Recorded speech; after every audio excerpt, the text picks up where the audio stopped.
The Marleau thing. Where is he going to land come opening night? Because like Tim and I, not that long ago on the Steve Dangle podcast, it was a spirited discussion about where it was good. It was fun. It was where did you bring him in not to put him on the first line? Because I mean, the Zach Hyman people are still out there. They're like, oh, you can't mess with him. But as far as I'm concerned, the guy didn't leave California not to play with Austin Matthews. I think it was probably part of the deal, but I could be wrong on that. Where do you think he falls on opening night? He's going to be with Kadri. It's only if an injury happens, I think, that will change that. Because if you're Mike Babcock, you look at it, that Matthews line was so strong. You still have Hyman and Nylander to play him with. Mitch Marner, Tyler Bozak, James Van Riemsdyk had a great year offensively last year. To me, what's great about Marleau is that he's a player that can really play a lot of places in the lineup. He didn't kill penalties last year, but he has a track record of doing that. He'll be on the Leafs power play.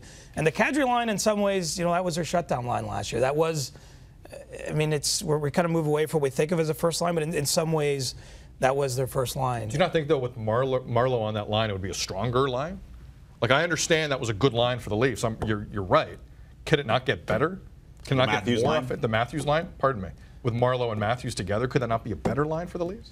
Maybe, but I mean, Matthews led the league in 5-on-5 goals last year, playing on that line. So, I'm not sure how much better he can get. I mean, he's going to get better naturally just because he's still. I want 40 even strength goals from Austin Matthews. Exactly. I mean, 32 isn't good enough. I want 40. To me, this gives him even more balance because as it stands right now, Connor Brown's a fourth-line winger on this team, which a solid year. Yeah. And Kasperi Kapanen's probably starting in the AHL, and they have so much going for them offensively and up front that Marleau just adds to that. But I do believe he wants the chemistry of those two lines intact and then put in with Kadri. And there's always power play time. And if you look at what Mike Babcock did last year, this is part of the argument Sid and I had. And since he's making his point, I'll make my point because we agree, Johnston, and obviously we're right.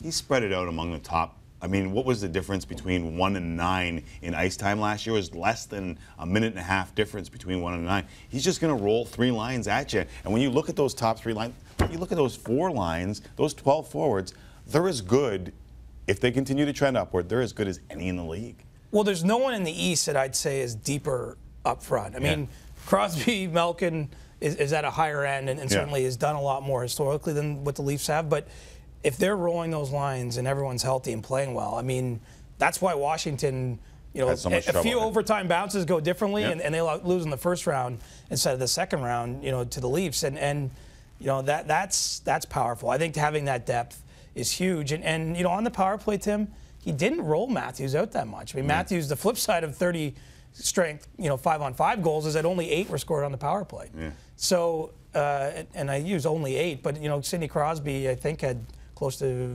15 or so that's a small number. Power play goals. I mean, because they have so many offensive weapons to spread around, and Marleau should be good for them on the power play. The flip side on the Sens side, obviously no Erik Karlsson for a while, and Tim asked him on our show the other day about November, and he kind of shut that down. But then a few days later, I noticed he didn't completely close the door on it. When are people expecting Erik Karlsson back, and how far behind the 8 ball does this put Guy Boucher? Because you not only need Karlsson obviously at game speed, although you need him for the spring. You got to find him a new partner, and that's going to take time as well, isn't it? Yeah, this is not ideal. I mean, this suboptimal would be what jumps out to me. I mean, look, he carried them in the playoffs. I mean, anyone that was watching those games could see that. He's integral to their success. And I think the reason that this is up in the air is because when he had that brutal Achilles injury years ago after Matt Cook got him, he came back much sooner. So I think that there's a kind of unknown factor of once he really gets skating again, how quickly he'll be able to jump back in the lineup. I think a mere mortal would be till November. I'm not sure that Erik Karlsson classifies as a mere mortal half the time, so maybe he'll be able to push that up. But you're looking at what then? 12 to 15 games potentially.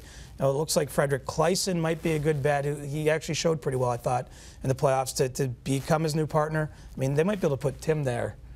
With Erik Karlsson, and it works. So maybe a little less pressure. He's good at skating backwards. I've seen him. Some other situations because Karlsson's so good, but not having him even for potentially 10 to 20 games. It's a thing. So you think I could roll with Erik Karlsson and be a plus? I'm a team player. I think I could be. He can cover the whole ice. I can stand at the blue line. Yeah.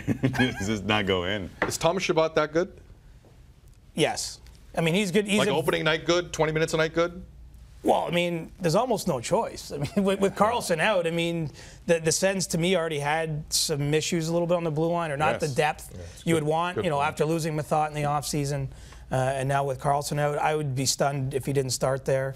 And you know, he was so good for Canada. I mean, one thing we've seen defensemen so tough for kids though. Take longer, but you know, the really good defensemen have jumped in this league at 19, 20. I mean, Drew Doughty, Karlsson himself was the year after his draft year. I mean, it's you're going to want to ease him in, and the expectation should be minimal, I think, this season. But he should be an NHLer this year, and a couple of years away from being an impact guy. The way the game's changed too, I think it benefits young defensemen. There's not as much like hand-to-hand physicality. It's more about spacing and positioning, especially for defensemen, as it ever was. So sometimes guys can get away with it, but it is a tough spot to put them in.